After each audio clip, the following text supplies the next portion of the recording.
Dongeng Adi Ari-Ari oleh Daifastisa Tafida. Kesana kemari membawa kemoceng. Kemoceng dibeli di kota tua. Ini ada sebuah dongeng kisah dari Pulau Jawa. Bapak-bapak datang tertawa, membawa tikar di tangan kiri. Ini dongeng budaya Jawa, dibuat agar budaya lestari. Beli buah di toko swalayan, buah mangga banyak serabut. Wahai para hadirin sekalian, yuk simak kisah berikut. Pada suatu ketika di Pulau Jawa, terdapat sebuah desa yang masih sangat asri. Desa itu terletak di tepian gunung yang menjulang tinggi. Di desa tersebut, terdapat sungai indah dilengkapi dengan batu-batu sungai yang mengalir dari sumber air terjun dan tak tahu berujung di mana. Di sana, hiduplah sepasang suami istri yang sangat sederhana dengan penuh kebahagiaan. Mereka bernama Joko Suwito dan Dewi Ayu. Sang suami memiliki perangai yang tampan, baik, serta santun.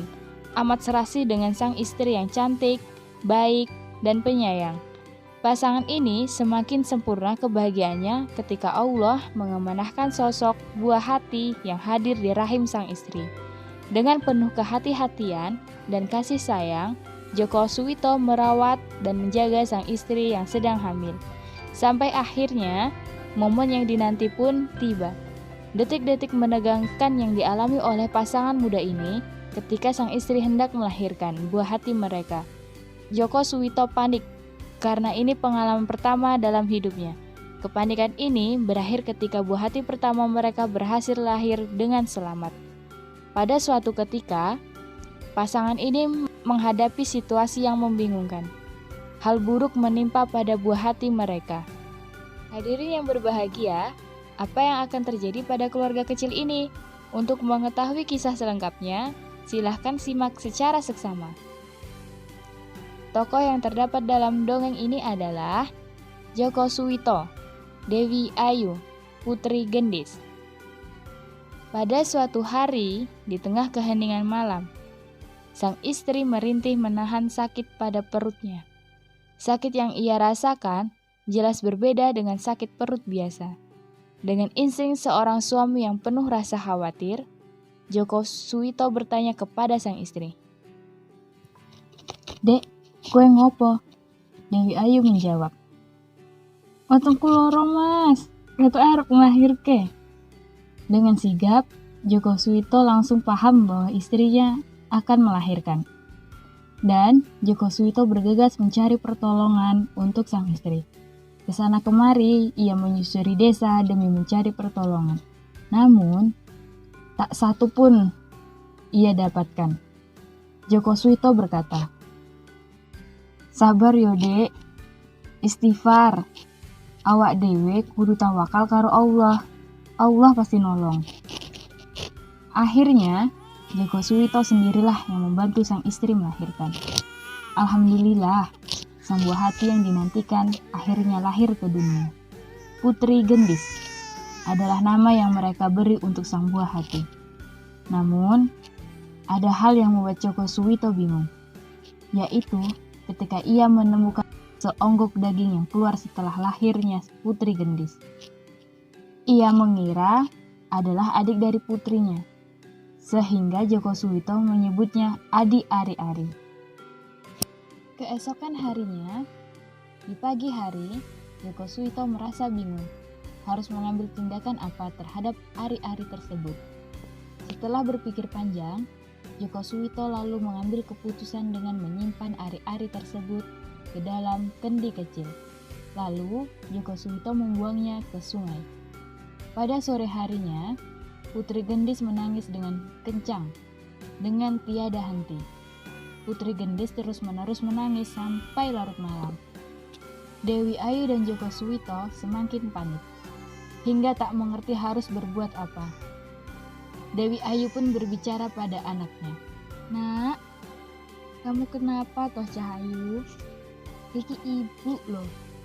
Ojo nangis ya sayang." Kemudian, Dewi Ayu menenangkan anaknya sambil bersenandung sholawat.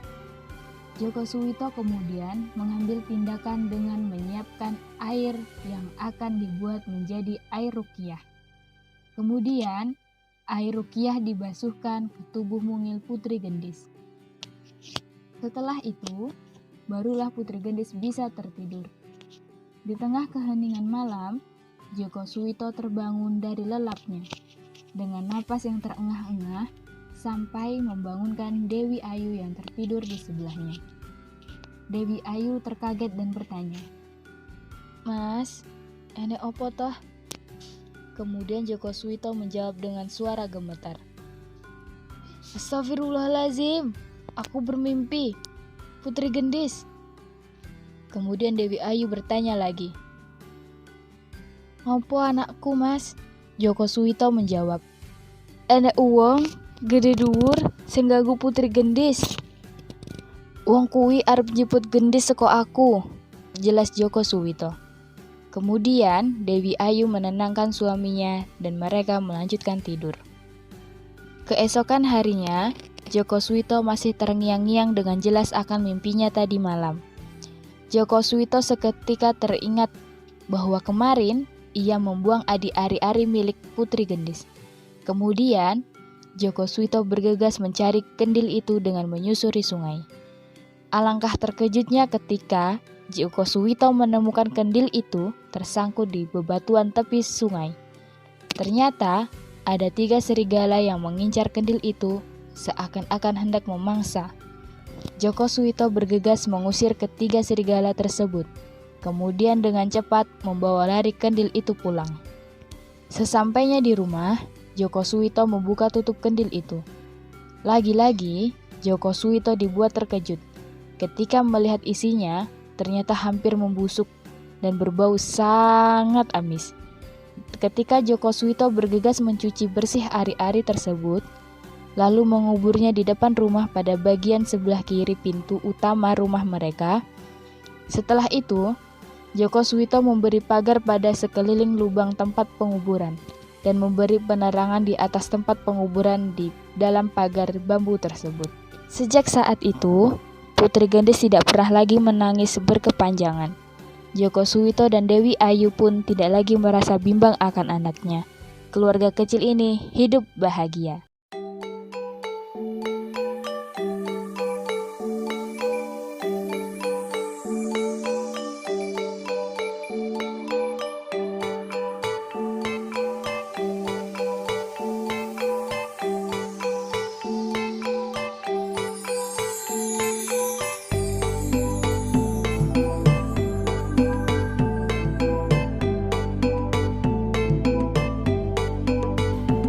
Panen durian di kebun Pak Tommy.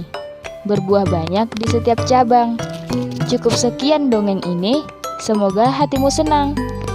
Beli kemiri di siang hari, jangan lupa membeli minyak. Kita akhiri kisah ini, terima kasih sudah menyimak.